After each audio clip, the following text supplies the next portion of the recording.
Cześć, cześć, cześć, cześć. Cześć, cześć, cześć. Oh my god. Cześć, cześć. Cześć.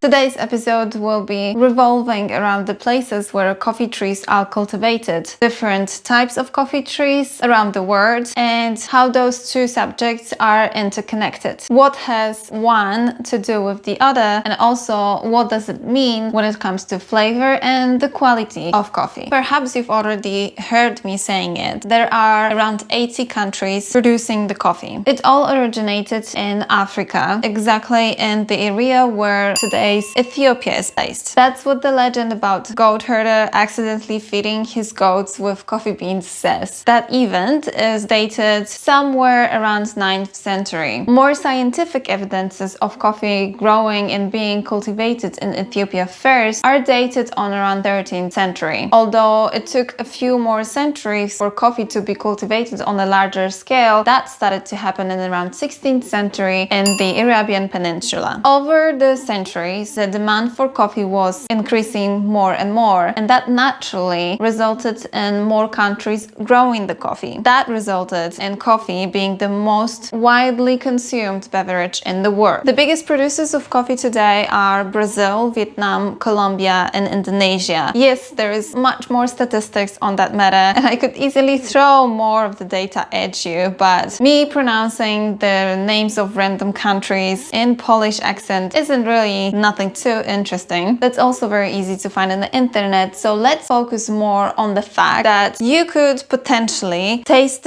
one of the most amazing coffees you've ever had in your life coming from the same country as the most disgusting coffee that you've ever tried, because it's not about the quantity but about the quality. Just because Brasilia produces the biggest amount of coffee in the world doesn't necessarily mean that everything that they produce tastes amazing. On the other hand, I had a pleasure to taste one of the most interesting beans coming from Timor-Leste, and where the hell is Timor-Leste? Just like with any other product, coffee's quality can be measured, and it's measured in grades. Majority of the quality of coffee comes from how the particular farmer was looking after the trees, what kind of trees he was looking after, what are the natural predispositions of the soil that the coffee grows in, the weather condition, financial potential of farmers, and their knowledge. When I was preparing this episode, I really wanted to describe particular flavors in the coffees coming from particular countries and how is that connected. But the more I was thinking about it, the more of a mission impossible it became, because in my opinion there's just too many of square meters of plantations, too many level of knowledge on farmers, too many different varieties of coffees, too many ways of what we can do with the coffee after it was harvested, how we can process it or roast it, to be able to say with disputable confidence that the coffee from Colombia will always taste like roast Brazilian nuts, dark chocolate, and coconut sugar. Or coffees from Ethiopia will be tasting like an Earl Grey tea and delicate jasmine. Yes, they say that coffees from Africa are usually characteristics with their flora and very delicate flavor note. Coffees coming from Southern and Central America are being more nutty and chocolatey. Coffees coming from India or Indonesia are distinguished by the ground spices notes. They're a little bit smoky, and this is worth remembering. It is very helpful while tasting the coffee, but in my opinion it is too much of the generalization and a small understatement, so don't always take it for granted. You probably think that I am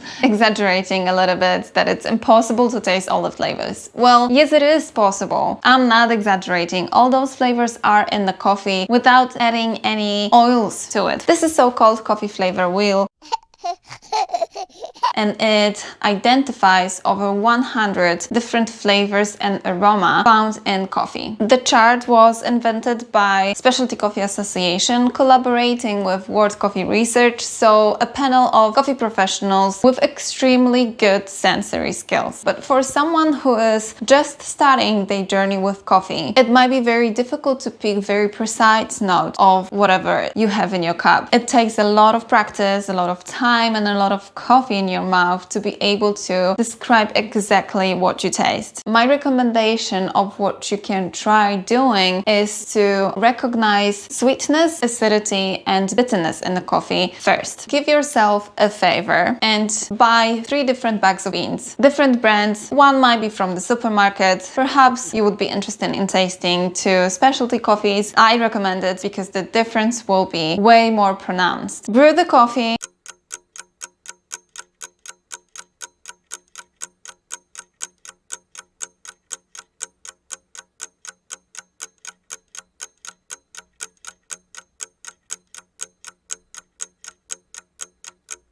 And taste it. This experience will be mind-blowing. One of the coffees will be noticeably sweeter than the other. One will be more acidic, one will be more bitter, one will have more delicate texture, and one will have longer aftertaste. So try it, experiment, open yourself for some good juicy stuff. The diversity of coffee, that's what makes it fun, and comparing one coffee to another will open your mind for the differences of what coffee can give you. But anyway, it matters where your coffee comes from when it comes to flavor. But it's not only the country of origin. We can narrow it down to specific regions, even districts, specific mountain and the altitude, because no mountain and valley is the same. They have their own little microclimates, and it all has impact on how diverse the coffee can be. Specialty coffee producers are very aware of the complexity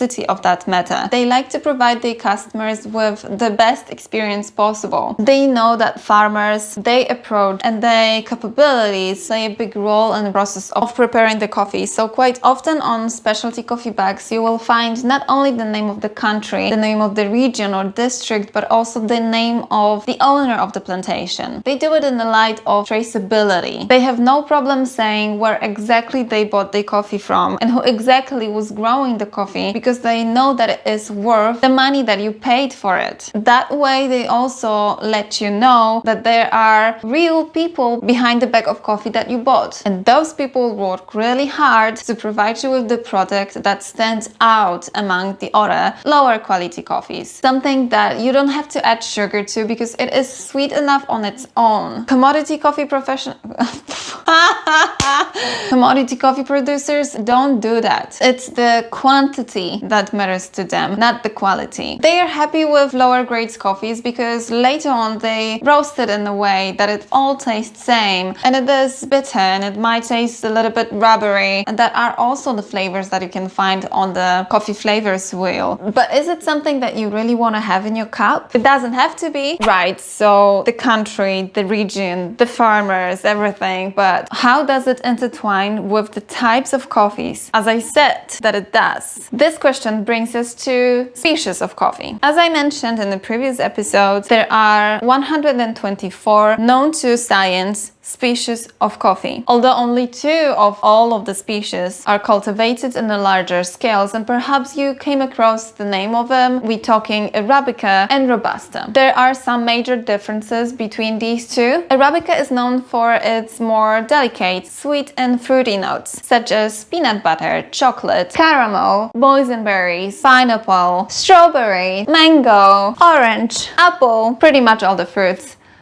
and everything delicious you can eat. Robusta is to be described as more harsh and smoky and bitter coffee. What strongly contributes to its bitterness is the higher content of the caffeine when compared to less bitter Arabica. For that reason, Robusta is considered lower quality coffee when compared with Arabica. Although Robusta has been evolving for around 100,000 years, and that made it more adaptable than Arabica that was only developed around 10,000 years ago. So let's take their natural features into consideration and also the diversity of different regions that they grow. That leaves us with the conclusion that not all types of coffees can be cultivated everywhere. Natural weather conditions / soil. So generally speaking, the temperature, the altitude, rainfall, sunshine, and soil nutrition in the countries like Brazil, Guatemala, Colombia, Panama are gentle enough enough for farmers to be able to grow Arabica, so the more delicate one, and also the one that specialty coffee industry appreciates for its higher quality. Robusta, on the other hand, is cultivated in the countries where weather conditions can change drastically, as it is stronger and it can survive more difficult conditions. Robusta, for its higher resistance to insects and diseases, also requires less effort and less investment in the process of growing, and that way it is cheaper to breed and cheaper to buy. Coffee companies reach for Robusta in order to mix their Arabica beans with some of the Robusta, so they increase the volume of sold coffee for less money. Some of the producers make instant coffee with it, and coffees in the supermarkets quite often don't even inform you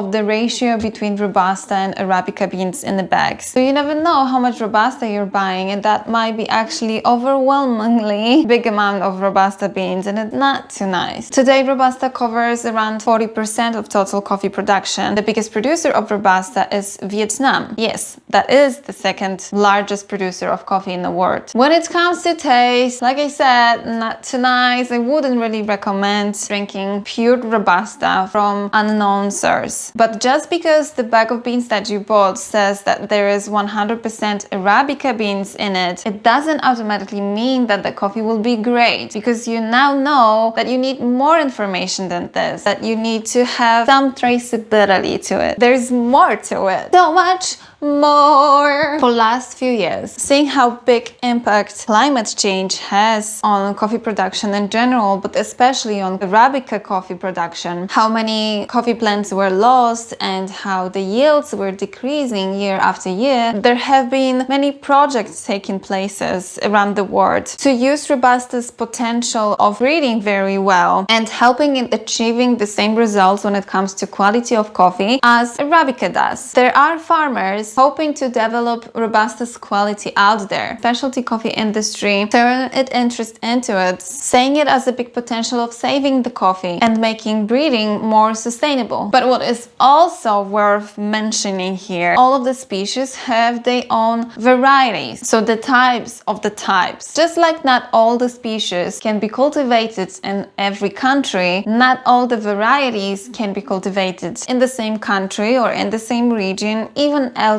Each of the variety has its own characteristics, its own flavors, its own resistance, reaches its own potential in the different regions. Specialty coffee industry involves organizations like World Coffee Research to support the project of keeping coffee safe, so they create new technologies, they teach farmers, they do genetic tests, they switch the varieties around just so they can check if perhaps one of the varieties does better in the place that has never had the chance to grow yet. So again, if I had to choose between no-name bag and the bag of beans with the information of the country that it's from, but also the region, the name of the plantation, the variety of it, I would ditch the no-name one, because maybe only the information about where the coffee comes from and what variety that is might not necessarily communicate with you about the flavors of the coffee just yet. That's why you have other information on the bags as well, but you can be quite confident about the passion and the knowledge of the people who produce that coffee for you. People who choose quality over quantity. So grab it and taste it. Compare it with the supermarket coffee. I'm not saying that the first coffee you bought will be the most amazing and you won't taste anything else. You actually shouldn't. You should taste even more. This is your own journey, so you will have to find what you like the most on your own. But just take the first step and you won't turn back.